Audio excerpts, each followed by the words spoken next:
Hi, I'm Rev Myron. I'm a minister through Pathways of Light, and I've been a Course in Miracles student for 40 years. I'm going through the text this year again.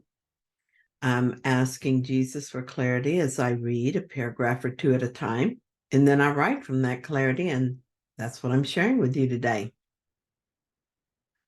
So we're on chapter 3, section 3. Perception versus knowledge, paragraphs 1 and 2.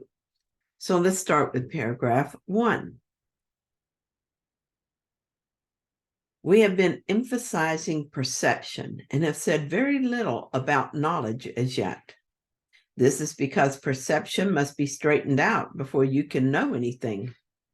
To know is to be certain. Uncertainty means that you do not know. Knowledge is power because it is certain, and certainty is strength. Perception is temporary. As an attribute of the belief in space and time, it's subject to either fear or love.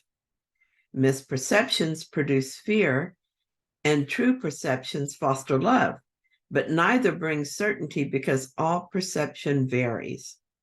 That is why it's not knowledge. True perception is a basis for knowledge, but knowing is the affirmation of truth and beyond all perceptions. I've thrown the word know and the word knowledge around a lot, but it would be more accurate to say that I perceive. I think I know something when really I have only a particular perception of it that I like a lot. I must be getting smarter because nowadays I seldom believe I know anything. Jesus says that before I can have knowledge, I must straighten out my perceptions. The mind perceives and misperceives. Its misperceptions produce fear, and its true perceptions foster love. When my daughter was recently upset with something in her life, I thought I knew what to do about it. This was a misperception, not a knowing, and the misperception threw me into confusion and fear. Then I perceived that I must be in error, and so I asked for correction. When I accepted that correction, I felt love and peace. This is how I'm to straighten out my perception. True perception leads me to knowledge, but it is not knowledge itself. Knowledge is power because it's certain and unchanging. It is not subject to variations. Knowledge is beyond all perceptions. When I was in the middle of my daughter's ego story, my perception was wrong-minded. Then I asked for clarity and saw it differently. But then something else would happen, and I would again be uncertain and misperceive. When another ego story comes around, I will apply perception to it, and maybe it will be true and maybe not. And this is typical of perception. If I knew instead of perceived, there would be no uncertainty and no variation in how I saw things. No matter how distraught my daughter was, there would never have been an answering fear thought in my mind. I envision my mind as a crooked road with the Holy Spirit's help. It's being straightened. That's my job now, to straighten out the road. Knowledge does not need my help and will come on its own. Paragraph 2. All your difficulties stem from the fact you do not recognize yourself, your brother, or God. To recognize means to know again, implying that you knew before. You can see in many ways because perception involves interpretation, and this means that it is not whole or consistent. The miracle, being a way of perceiving, is not knowledge. It is the right answer to a question, but you do not question when you know. Questioning illusions is the first step in undoing them.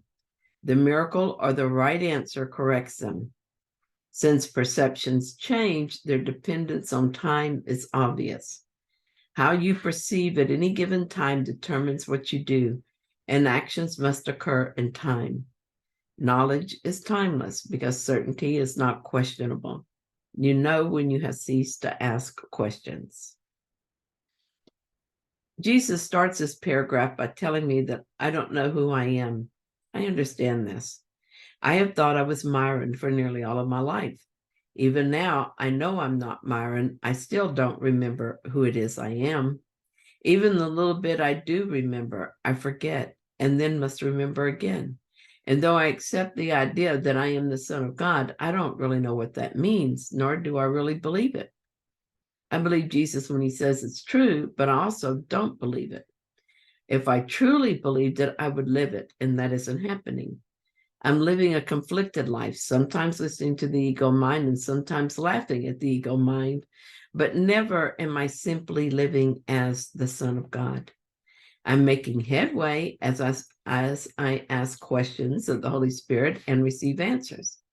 I ask for healing of the mistaken thoughts in my mind and receive healing. And then I ask better questions. My perceptions are being corrected, but corrected perceptions are not knowledge. They are a step toward knowledge, but not the same as knowledge. Jesus points out that while I don't recognize myself, recognizing means to know again. And that's encouraging, because if I knew myself before, then I can know myself again. Right now, my job is to continue questioning my thoughts and accepting God's plan for my redemption.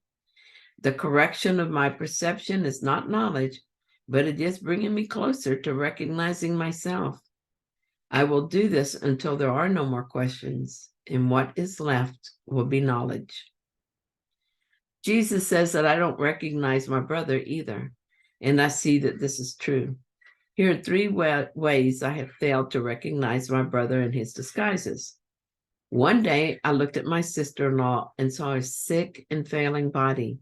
My vision stopped at her body, and I believed the illusion I saw with the body's eyes. How could a fragile and sickly body be my brother, who, like me, is the Son of God? Another time I saw my daughter as suffering and endangered. How could this precious child of God suffer? I looked at the illusion and allowed my vision to stop there, so I didn't recognize my brother in this one either. I don't recognize God either. If I recognize God, I could not believe in pain, suffering, and death. I would not believe in guilt or sin or fear. If I recognize God, I would never be drawn to any of these illusory beliefs. If I recognize God, I would never imagine I could actually be a body or even in a body. If I recognize God, I would have no fear of him and would happily return my whole mind to him. But I once recognized him, and so I will again. That's an exciting thought. What I understand so far, I cannot get to knowledge through thinking, because thinking is just a rearranging of perceptions. Perceptions must be healed through a miracle. That is, through my desire to be healed, I accept the atonement, and my mind is miraculously healed. I also have learned that no matter how healed they are, perceptions change and are not whole. They are uncertain and temporary, and so are not knowledge. How I think determines how I act, and all of this occurs in time, which is an illusion, and so not knowledge. So really, what I understand about knowledge is what it is not. What I do now is continue to question my thoughts and ask for the miracle of a changed mind. While all of this, the questioning and the healing miracle and the atonement itself are all part of the illusion, they are also the path out of the illusion. They are the way I remember God and remember myself. While not knowledge, they are the necessary step toward knowledge. Thank you so much for joining me in this reading. I hope that you enjoyed it. I hope you found it helpful. And if you did, then please like it. And if you haven't yet, please subscribe.